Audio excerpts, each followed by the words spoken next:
দেশ বিদেশের ভাই ও বোনেরা আসসালামু আলাইকুম। সবাই কেমন আছেন? আশা করি সবাই ভালো আছেন, আমিও ভালো আছি। তো আজকে আমার বাসায় আমার খুবই প্রিয় একজন ব্যক্তি আসছে। আমি তার জন্য কিছু বাজার করে নিয়ে আসলাম। ১ ডজন কলা আর ৩টা আপেল। কারণ আমার হাতে একেবারে টাকা নাই, তাই মাত্র ৩টা আপেল নিয়ে আসছি। অন্যদিকে আবার একটি লাল মুরগি নিয়ে আসছি। তাই এই মুরগি কাটার জন্য আমি আমার হাসব্যান্ডকে বসিয়ে দিলাম। আর আমি সকালবেলা নাস্তা করি নাই, খুবই ক্ষুধা লাগছে। তাই আমি চলে আসলাম রান্নাঘরে। রান্নাঘরে এসে ২টা পরোটা এবং ১ কাপ চা বানিয়ে তারপরে আমি খাবো। তো আমি যে বললাম আমার প্রিয় মানুষ আসছে, আসলেই সে আমার অনেক প্রিয়, আমার ভাতিজির ছেলে। ওর জন্মের পর থেকেই আমি ওদের বাসায় অনেক যাওয়া আসা করতাম এবং ওর লালন পালন করতাম। নিজের কাছে ঘুম পাড়াইতাম, নিজে খাওয়াইতাম, গোসল করাইতাম।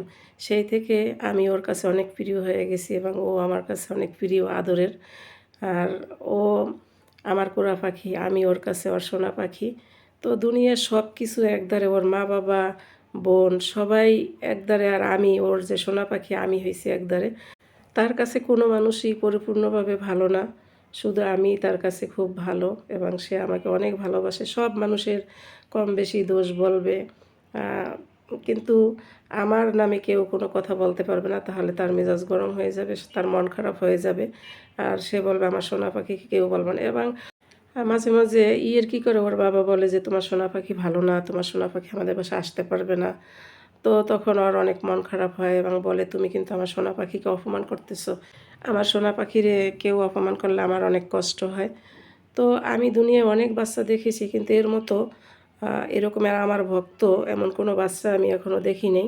আর আমার নিজের বাচ্চা, তারা তো আমার ভক্ত থাকবেই, সেটাই স্বাভাবিক। তো বন্ধুরা, সে আমার বাসায় আসছে, তার জন্য এখন আমি কিছু রান্নাবান্না করি। তার আবার চিকেন, পোলাও, ডিম এগুলো পছন্দ। তো এর ভিতরেও একটি কথা আছে, কথার ফাঁকে হয়তো সেই কথাটিও আমি আপনাদের সাথে বলবো, শেয়ার করব। তো তার আগে আমি নাস্তা করে নিই, আমার নাস্তা রেডি হয়ে গেছে।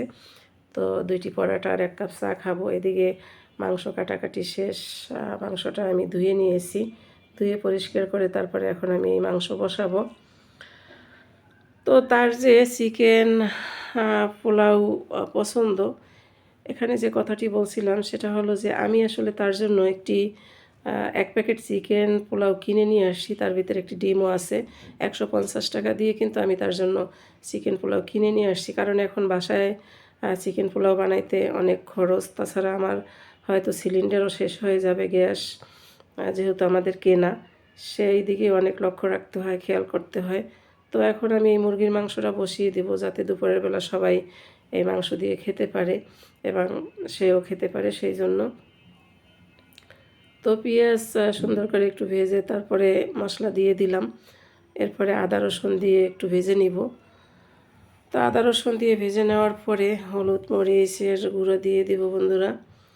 তো আমাদের আসলে টাকা না থাকা মানুষের যে কী পরিমাণে চিন্তাভাবনা করতে হয়, সেটা যাদের টাকা পয়সা নাই তারাই বোঝে। অল্প আয়ের মানুষের কিন্তু অনেক সমস্যা, এটা কিন্তু বাহিরের মানুষ বুঝে না, নিজেদেরই বুঝতে হয়।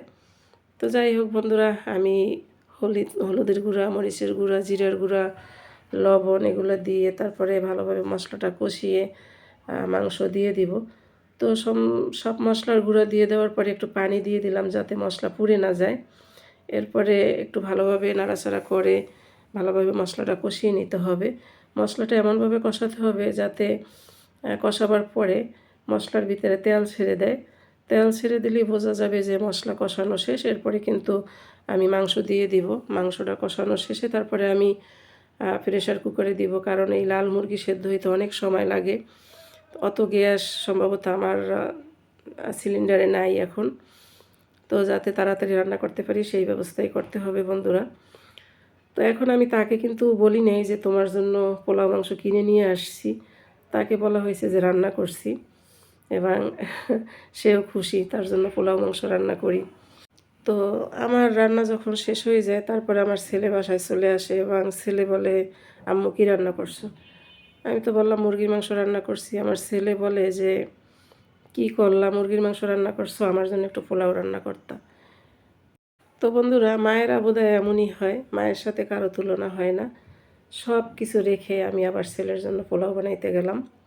তো পোলাও রান্না করে তারপরে ছেলেকে খাবার দিয়ে দিলাম। সেও খুশি মনে খাবার খাইলো, আর আমার কোরা পাখিও তার পছন্দের খাবার খেতে পারলো।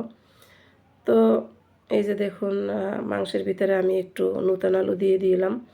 তো আলু দিয়ে কষিয়ে নেওয়ার পরে এখন আমি প্রেশার কুকারে মাংসটা ঢেলে তারপরে পরিমাণ মতো ঝোল দিয়ে দেবো, কারণ প্রেশার কুকারে যতটুকু প্রয়োজন অতটুকুই দিতে হবে, বেশি দিলে ঝোল টানবে না। তো আমি ঝোল দিয়ে দেওয়ার পরে ঢাকনা দিয়ে দিব। তো ঢাকনা দেওয়ার পরে দেখা যায় 5 মিনিট পর পর 3টে সিটি ওঠার পরে আমি চুলা বন্ধ করে দিব। তো মাংস সেদ্ধ হইতে হইতে অন্যদিকে আমার একটু ভেসিনে প্লেট আছে, সেগুলো আমি ধুয়ে নিব বন্ধুরা।